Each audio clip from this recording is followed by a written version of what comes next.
Hey guys, it's Roderick and I'm here with The Morning Show, Season 3, Episode 6, The Stanford Student. So, if you're new to this channel, this is where we discuss films, television shows, a little bit of reality television, but all with a good kiki.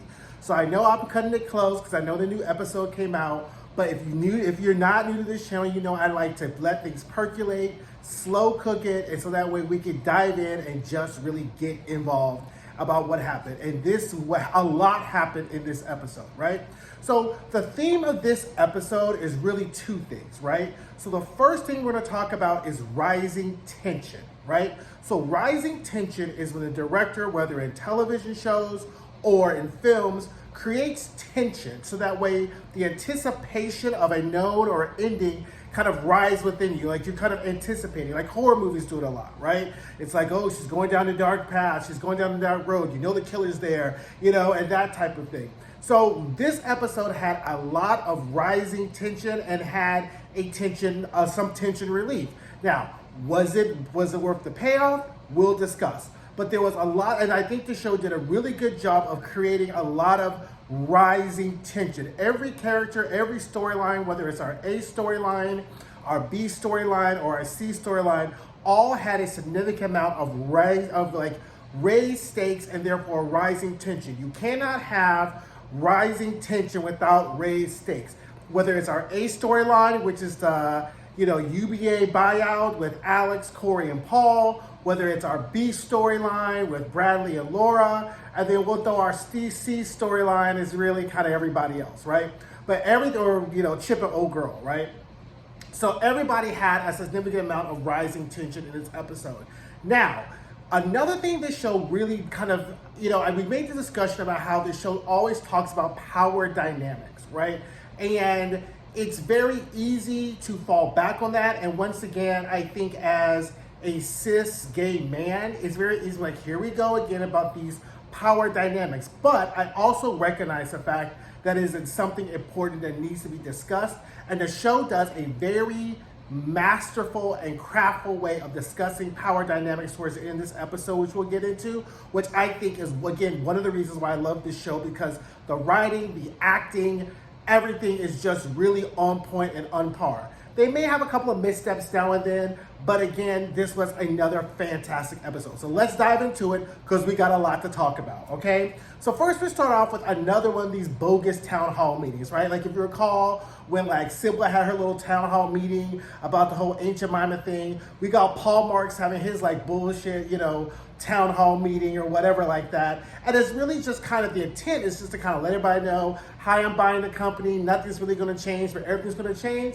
So now we have Alex, who, she done fool-la-la and threw her kitty cat scent all over Paul, but then she's raising her hand and they really called her Norma Ray. I was like, ooh, Alex girl, folks ain't really feeling your whole raising your hand thing, because everybody knew what it was. I love how they use Sherry Belafonte. If you don't know who that is the late Harry Belafonte's daughter. She's the stage director, the black woman with the blonde hair. They typically pan to her to get the reaction of the mortals, right? So if you remember a couple of episodes back, we talked about the stratification of UVA. You have your gods, you have your demigods, and you have your mortals.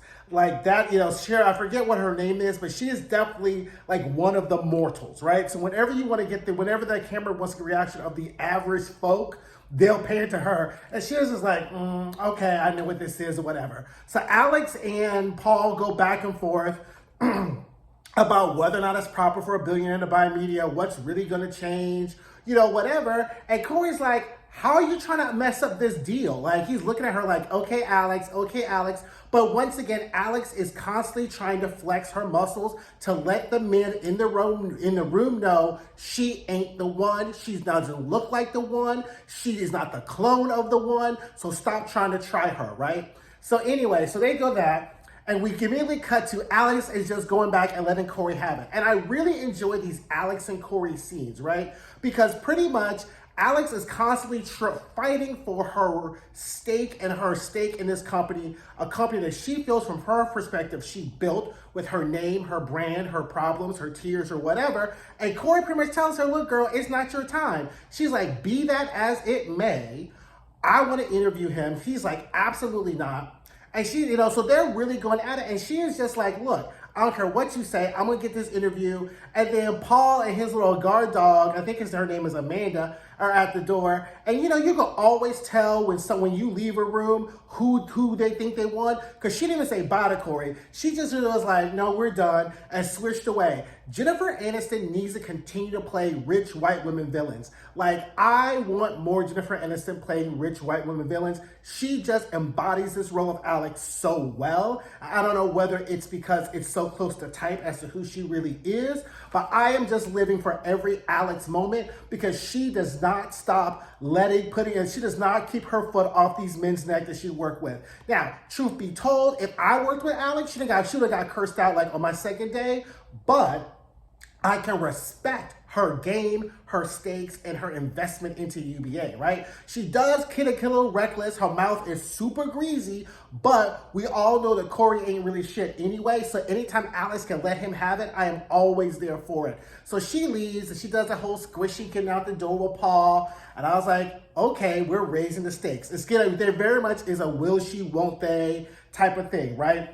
So now we get back and we're at Bradley's place and she's trying to put together a cradle. And I was like, girl, whose baby you having? Child, it's Hal and Cheryl and the baby. Now, remember from the previous episode, Hal told Bradley that his wife Cheryl was pregnant and having a baby, which is part of the motivation of her kind of hiding his January 6th tape. Child, here comes Hal. And I'm just like, every time Hal comes into town, every time Hal's in the scene, it's just a hot ass mess, right? And from a viewer standpoint, I'm like, I'm so tired of Hal. From a genuine person standpoint, we all have those people in our lives that every time they show up, they're like literally a hurricane. Like, I'm gonna start calling him Hurricane Hal because every time he shows up, there's damage, there's destruction, everything gets upended, and Bradley doesn't know how to center herself and be like, look, I ain't having no more of your shit no more, right? So Hal comes in, they sweep up and whatever, and Hal starts sending his bullshit immediately, right?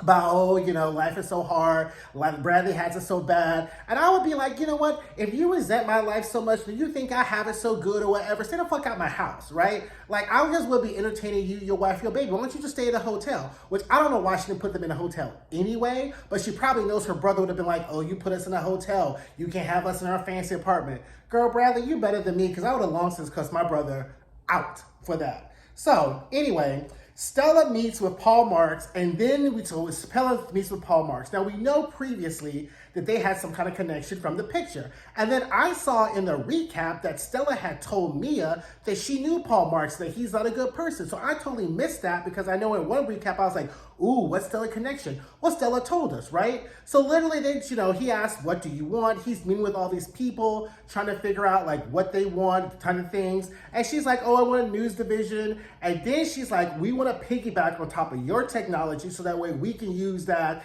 to like figure out all these new readers or whatever like that. He's like, oh, you want to use my stuff? And then clearly she then goes, why are you here? So I'm like, ooh, girl, what did Paul do to you? Like, cause she just, like, Stella just is very seldom that kind of direct, confrontational. She's always playing to the side, playing ambivalent, very political. But with Paul, like, she ain't got no patience. She has zero fucks. She's like, why are you here? He's like, I'm buying this company. She's like, I don't believe that. I know you want something. I know you for your works and your truth. I want to know what you want. He's like, I don't know what you talk about. So then here comes Amanda at the door again. He's like, it's time. I'll see you later. She's like, okay, bye. Hey, Amanda. Hey, Stella. I was like, okay, like, what is this secret? What is going on, right?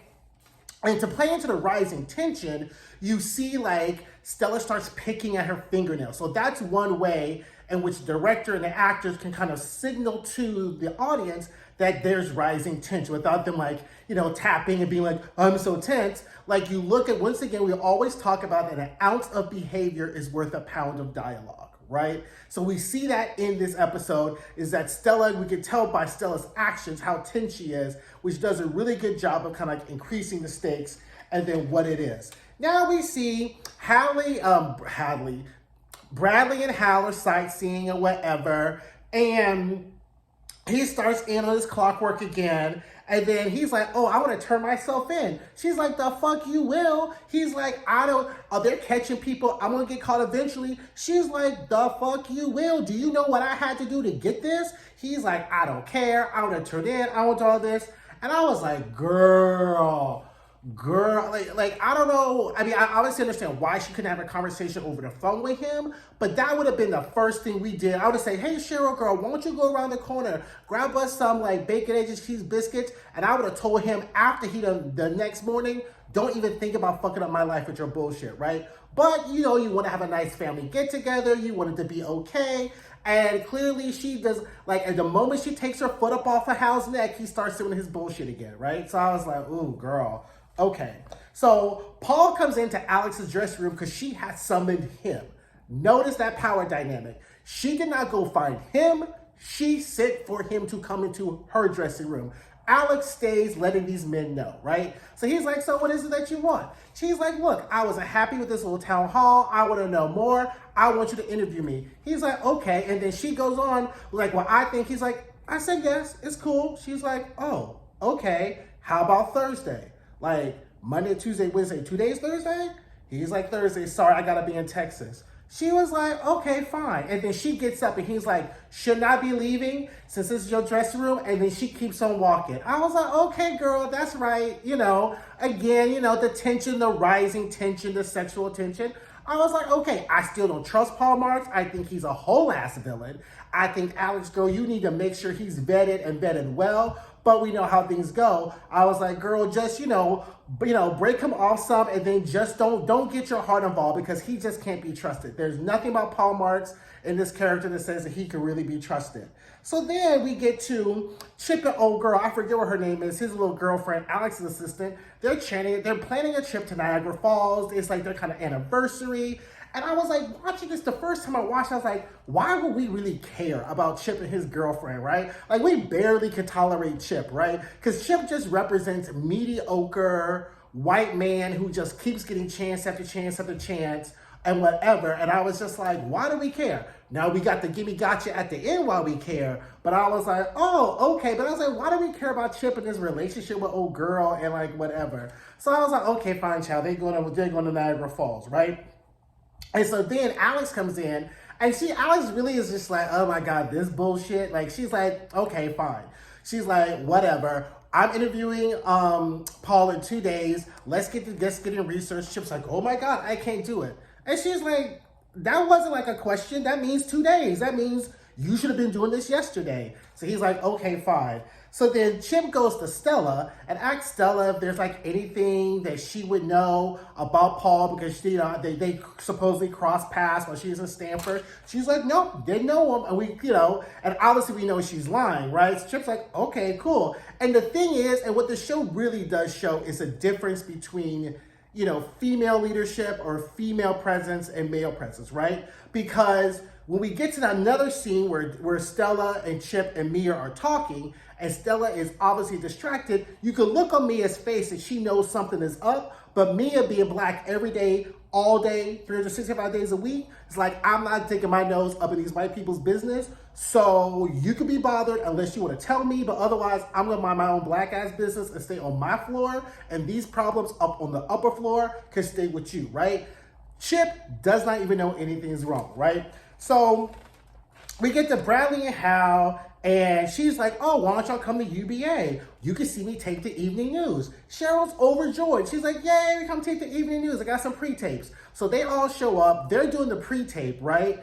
And it's a January 6th guy who's in prison, and he's talking about everything he's lost, all his hardships, all his woes. And Hal's like, ain't this some bullshit? She trying to scare straight me into doing this. Now, meanwhile, Cory shows up and sees the pre-tape and sees Hal and sees Bradley. And Cory is, of all things, I will tell her, he is quick. He is 1 + 1 = 2. And he's looking at Hal, he's looking at Hal, he's looking at Bradley, and he's like, right? So then Stella is distracted. So we get back to that scene where Stella's talking to Chip, right? So finally she's distracted. She all blows up. Mia again is like, I'm minding my black ass business. Chip go ahead and leaves. So Stella finally tracks him down at the elevator and tells him what the big secret is, the big whatever that is between her and Paul, right? We're like, okay, fine, and they're not going to drag this out for the whole season, right? Again, the escalating tension, the playing with their fingernails, it's not like a whole lot of dramatic rising tension movie. The way of the actors are pacing in their movements, it's not quick, it's not direct. There's a hesitation, there's a moment, they're creating that tension in every scene. And I think that they just really do it masterfully in this episode, right? So then after Bradley tapes her little pre-tapes, he shows up, he's like, is there a problem? And I like Bradley as a person, but Bradley thinks she's Alex, right? Bradley thinks she could talk to Cory any old kind of way, and Cory's like, you ain't Alex, right? So your mouth is way too greasy for the way, because Bradley really does talk to Cory super greasy, like, stay out of this, you only make things worse. And I'm looking at Cory, and Cory's looking at me, and I'm like, the only reason this got fixed is because of me. Because if I hadn't gotten involved, you and your hillbilly brother would have been in jail, right? But Bradley really does been hanging around Alex a little bit too much and think that she could talk to Cory any old kind of way. And I think probably next episode, he's going to probably check her and be like, your name ain't Alex. You may wear her perfume. You may like to try on her wigs, but you ain't her. And you need to put some little bit more sand in your mouth because it's way too greasy, right? So anyway, after that whole thing, Bradley goes and meets with Laura. At first, she's like, oh, I need a drink. And I was like, girl, why are you going back to this? I mean, there are better women for you to be taken down in New York City than back with Laura, right? So they're having this drink, and Laura thinks this is like some kind of reconciliation dinner, and Bradley's just there just to get drunk, to get her mind off of things. So Laura's feeling all in her feelings, because she's like, what is this for? Are we supposed to be getting back together? It looks like you just want to drink. And Bradley really want to be like, bitch, just leave me alone. Just let me drink. Can't you just give me a second?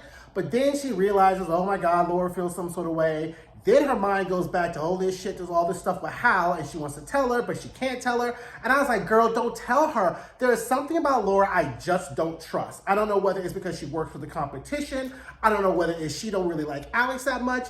But Laura just never gives me that genuine I love you vibe. It's like she always has some kind of hidden agenda that you don't know what it is. And then when the Jack in the Box is out, she pretends like she didn't wrap the Jack in the Box. She didn't buy the Jack in the Box. She didn't call it Jack in the Box. So there's something about Laura I just was like, okay. So Laura comes home drunk. So Bradley comes home drunk. And then she just lets Hal have it, being like, you're so selfish. And he goes whimpering and crying about how hard his life is and how he doesn't want his daughter looking at him with no respect, and then tells the T that Bradley is the reason why their father's in jail, and she doesn't want this to happen to her. And she's like, boo motherfucker who? If you don't want to do that, keep your motherfucking mouth shut, right?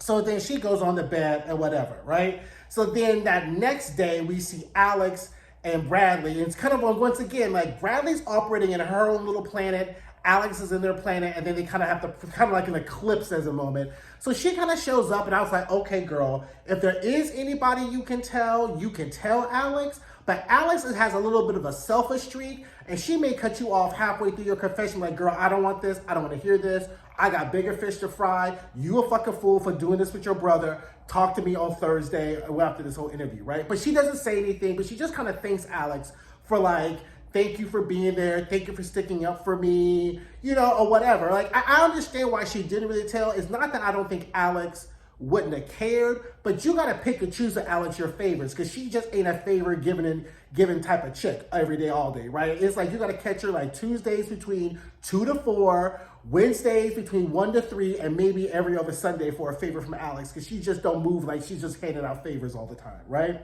So finally, we get to the climax of the tension, the interview with Paul Marks, right? So they show up to his Hamptons house, and she'll walk into this house. He's coming in, because remember, he's surfing, and he's, Paul Ham just really embodies the epitome of what every white man wants to be. Like, I think that if you would talk about a Cary Grant or modern day Cary Grant, it really would be Jon Hamm, because Jon Hamm stays in the role of being a white man in charge and really gives white men this hope that they really could be Jon Hamm, but they really can't be Jon Hamm because they're not as tall, not as hot, and most of their penises are not as girthy, right? So I was like, but he does continue to give white men this hope that they can really be that, right? Like, he is, every character I've seen Jon Hamm in, he is a white man in charge, telling white people what to do, and black people sometimes, and I was just like, Okay, I buy that, right? Whether he's a cult leader in the Kimmy Schmidt, whether it's Top Gun, whether it's Mad Men, whether he's fucking Santa Claus. John Hamm stays in a role where he's telling other white people what to do, and I'm like, okay, I like this lane for you, right? So he's like, okay, fine, let me go get changed, and I'll go, we'll start the interview, right? So then we start the interview, and it is obviously, it's like this sexual jostling tension, right? So it's like really like a fencing match, right? She asks his question, he makes his quippy response, and they're really going at it. And then, she asked a question, and he's talking about like Mitch Kessler, she throws a Mitch Kessler jab, and then he obviously gets flustered, right? So it's like point to Alex. She goes and talks to Chip, and he's like, girl, stay focused here. Stay focused. Because when she was getting mic'd up, he was all eyeing her body up and down, and she had some skin showing, and she's like eyeing him, and Chip's like, girl, stay focused. We got the Stanford student situation. We gotta, no. She's like, okay, I get it. So anyway, so they go back, so the interview restarts. They start doing the interview again, and then she was just like, okay, you had this incubator, you had these people. Do you have any regrets how you managed that? Not really. Well, we have talked to a student from Stanford who tells us that she developed a code that you pretty much stole from her with the NDA for $50,000 that you've now made billions of dollars from. And he's like, what? That's not it. That was industry standard. That's what I did. She's like, well, maybe you shouldn't be having college students sign NDAs, but they don't really know the implications of what they're doing. And when you're making billions and billions and billions of dollars off of what they did, right? Let's take a pause here. Let's unpack. That's a lot.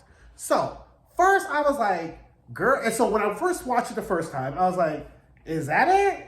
Like, I was like, is that it? Like, I don't know. It's more, when a show always wants to, like, I was like, I don't know. I was expecting some Mitch Kessler-ish, right? So, and I was like, that's the secret, girl, Stella. That's what you all fidgety about? Like, girl, like, get over it, right? So that's on my first watching, right?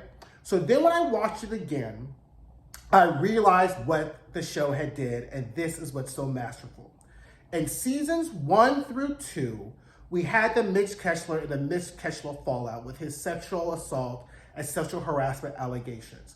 And in not to minimize, but to encapsulate, the sexual assault of a person is quite larcenous.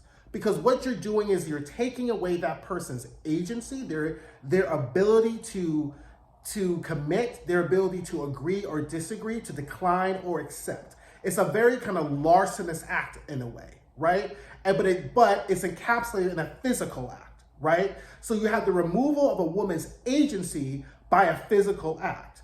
What could be worse, you think, is versus the larceny of a woman's agency by a physical act? Here's what the show says.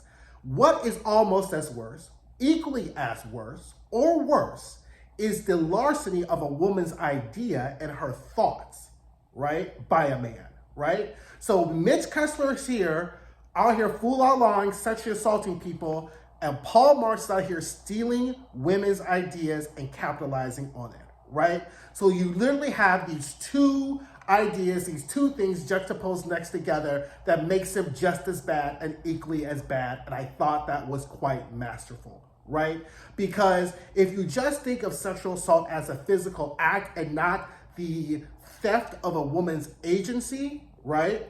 And you say, okay, we get that. What could be worse? What is just as equally worse or almost worse was what the show tries to opine is if you take away a woman's ideas, her thoughts, her mind, her ideas, her creations are just as bad. And these men are out here not just only sexually assaulting women, but also mentally assaulting them and taking and co-opting their ideas and purporting them to be their own in corporate America.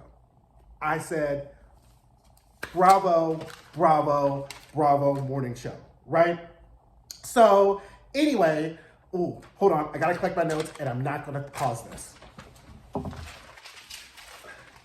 That's what I get for trying to clap at the same time. So anywho, so we have that. So I was like, okay, cool, right? And I was just like, okay. So then Bradley's doing the morning show. She's like having this like pausing moment, thinking about like everything that's going on. Like she has a whole Mitch McConnell freezing moment, right? And I was like, okay, girl, whatever. Like, you know, so it's kind of like, I kind of got the sense when she was talking to Alex that it was like she was preparing for the worst to happen. Or maybe she was sussing whether or not Alex knew. But anyway, we get Laura goes to visit Hal, right? And I was like, girl, what are you doing here? Again, you know I don't trust Laura. And she makes this plea. So Laura interpreted Bradley's kind of reticence with their relationship on Hal, right? She thinks maybe Hal's the reason why Bradley won't be with her is because that Hal does not accept her or whatever. I don't know if that working theory is true. I get the sense that Laura is just a privileged white woman who likes getting what she wants, and today she wants Bradley, and today she wants to get Bradley, right? So she tries to talk Hal into like accepting them, talking to Bradley about it. And Hal's like, I don't want to get involved. I don't really know what this lesbian shit is. She don't talk to me about y'all lesbian shit. So I don't do lesbian shit. So she's like, I think it'll mean a lot. So I was like, okay, fine, whatever, right? So now we get to the gimme gotcha scenes, right? So the first gimme gotcha scene is Alex is packing up, interview's over, and, you know, Paul's like, oh, wow, that was good. That's not what I thought it was good. She's like, okay, good. Alex like, this is just another day, right? I interview motherfuckers. This is what I do. Let me get my coat. Let's do whatever, right? So then they're talking, and then honestly, again, we have the rising tension. So Chip and old girl are there, and old girl looks at Chip and is like, Chip, it's time to go. He's like, oh, okay, let's go, right? So then they leave, and then Alex walks to the door, and he's like, bye-bye, and he does the whole hand by the door thing, and she's like, I don't think this is a good idea. I said, girl, it is a fantastic idea, right? Now that Chip and old girl's gone, bust it all the way down, but don't do it again, right? Make sure you pick your shit up and you're gone by 2 o'clock type of shit. She's like, no, they kiss. She's like, I don't think it's a good idea. She comes back in the house, girl, and then they just go at it. And we get us a fantastic Jennifer Aniston, John Hamm sex scene. And you know what? I was thinking about this while I was watching this. Jennifer Aniston stays with a fine man. Whether it's in pictures or whether or not it's in real life. You don't ever see Jennifer Aniston with an ugly ass man. Why is that? Because she's motherfucking Jennifer Aniston, right? So she was like, so white women, that is your role model, right? She knows her pussy worth, she knows her money's worth, and she does not fuck around with men who are below her. If she's gonna have a leading man, she's like, I want me a John Hamm, right? Know your worth and know your pussy worth. They're not always the same, but the equation kind of works out to be that way. Anyway, they have a whole sex scene, so I was like, okay, whatever, right? So now our next gimme gotcha scene that literally almost had me fall right on out the thing is Hal and old girl are driving back, right? So then they're like on the way home. They're talking, then we go back to this bullshit ass Niagara Falls trip, and Chip goes, why don't we get married? And she looks at him. She looked at him like he had just cut the nastiest fart in the car. She was like, no, seriously, let's get married. And she was like, no. And he's like, what? What? What? Why? What? She's like, why not? You've been signaling this, you've been talking about rings. She's like, because I want you to ask me because of me, not because of her. And I go, Chip, are you so dumb that you have been in love with Alex this whole time? Are you so trifling that the only way you thought you can get closer to Alex is to date her assistant? Are you that dumb? Alex is stratospheres out of Chip's level. So much so that Chip probably would have been better going to a hypnotherapist and forgetting Alex's name before he ever thought he could ever be with Alex, right? So I was like, so old girl does a single tear, like it's an 80s 19, like an 80s like rock video. And I was like, Chip, are you about to fuck up this whole thing because you really think that you're in love with Alex? He may be in love, but love is a decision, and that would have been one I would have talked myself out of on day 4 or 5, right? So I was just like, oh, Chip, you're a fucking fool. I was like, what? But so now we understand why they kind of built up with this whole relationship and Alex finding out. And I was like, did you think that you were going to date her and Alex going to be like, oh my God, Chip has a girlfriend. Let me marry you. Let me date you. Again, Chip is a whole ass mortal, right? And he's one of those mortals that couldn't even get to the first base step of Mount Olympus to see the gods, right? He would get struck by lightning just walking close to Mount Olympus. So I don't know what Chip is thinking or doing, but once again, he represents that mediocre white man that kind of Forrest Gumps his way to the top. But it's gonna take more than your Forrest Gumpness to get a chick like Alex. So that should have been an idea you should have got, thrown away a whole ass long time ago, right? So then Bradley comes home, and our next gimme gotcha is Hal. Cheryl, the baby's gone. Hal's like, oh, here we go. His ass done turned himself in. No, child, he done left a note, be like, decided to beat traffic, and I done changed my mind about everything. Okay. Bradley's like, okay. So you kind of get this sense of relief, the releasing of the tension. Kind of like the interview with the Stanford girl when it came out, the releasing of the tension, right? So now, the next morning, Alex and Paul are still butt-ass naked, rolling around in the bed in the wet spot, and here comes Cory. Cory is like that roommate who, you kick out the room to have sex, and they come knocking on the door, 45 minutes later, right? So Cory is, calling them, wants to talk about the brand and the whatever, and Alex is trying to be quiet. And I was like, girl, this ain't the first secret man you done slept with. I think Alex was trying to let Cory know that she's in the bed with him, right? Because Cory is kind of and again, Cory is very quick. 1 + 1 = 2. So I think Cory kind of figures out that Alex is in bed with Paul. And Cory doesn't care how the sausage is made as long as he has a sausage on his plate, right? So he's like, okay, girl, well, do what you need to do. Hangs out with Paul. Alex and Paul go back to having sex. Alex, girl, I think this is dangerous. I think you should get you one more nut in and then cut him loose. Do not be, if I watch episode 7 and they're walking down the street holding hands, or they're doing some secret love affair, secret rendezvous like they're Karen White or something, I'm going to be really mad because there is nothing about this man that can be trusted. You should be hitting it or quitting it or just put him in there. You can make him the Tom Brady of your rotation, but girl, he can't be your whole team. So now we get Laura and Bradley. Bradley finds Laura, shows up, she apologizes, they make up, lesbian kiss. Again, don't trust Laura, don't know how this is going to work out. I think Laura's up to something, but okay, happy lesbians, that's what we do, right? And for the final gimme gotcha. So Stella's in there in a control room looking at the tape and the footage of Alex's interview, right? So she's looking at it, and they do a really great way of just giving you all the different monitors of John Hamm on the screen. He's doing an interview, and here he comes, and they do a little small talk, and he's just pretty much just like, look, I didn't know you felt that way. If you felt, why didn't you say something? And she was like, I was young, I'm a student, whatever. He's like, look, I had no idea. I apologize. I'm sorry. So then I was like, okay, what else? Then he says, don't you want to do something more than this? Don't you want to be something bigger? He's like, look, someone's like, I'm happy in my little yellow lane, doing whatever I do. She's like, look, well, after this merger, after this is done, she says she offers to resign, right? Because she ain't stupid, right? She's like, I'm not going to stick around for you to fucking fire me or do whatever horrible thing you want to do to me. So I'm going to resign. He's like, resign? I don't want you to resign. I'm going to give you Cory's job. And she's like, what? He goes, look, after the deal's over, I'll send you an offer of employment and you could be running this whole thing. And she's like, have you ever thought about the fact that you could be running this whole place? And she's like, well, what? And he's like, girl, get with it. It's a different world from where you come from. So then we leave and we get the final scene of Stella on stage, on the morning show, looking around. I felt like it was like that. Instead of the song they played, it should have been same script, different cast with Whitney Houston and Deborah Cox, because literally Cory's Whitney and then Stella's Deborah Cox, and they could have done this is a remake of My Life, because that literally is how Cory got his job, is like a failed, is like a coup.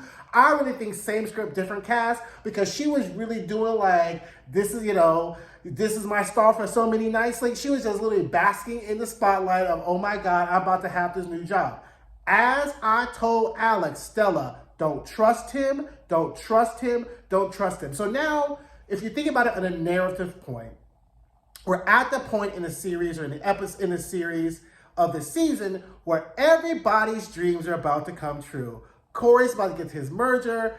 Alex is about to get her man. Stella's about to get her job. Cory's about to meet reality. Bradley and Laura are back together. So everybody about here, right? So everybody's dreams are about to come true. We're at now episode 7 is our next. I think we have 10 episodes. So this is, once again, the next episode 7 will be our climax. And I think that is where everyone's going to recognize they ain't in Oz no more. Their dreams ain't coming true no more. There ain't no rainbow and there ain't no pot of gold. Because I will be substantially surprised if all of these characters just get everything that they want without no complications, right? But that is why we watch the show. That is why we love the show. So anyway, thank you guys. Don't forget to like, don't forget to comment, don't forget to subscribe. Please share this video with your friends who also watch the show. And I will see you guys soon with episode 7. Bye.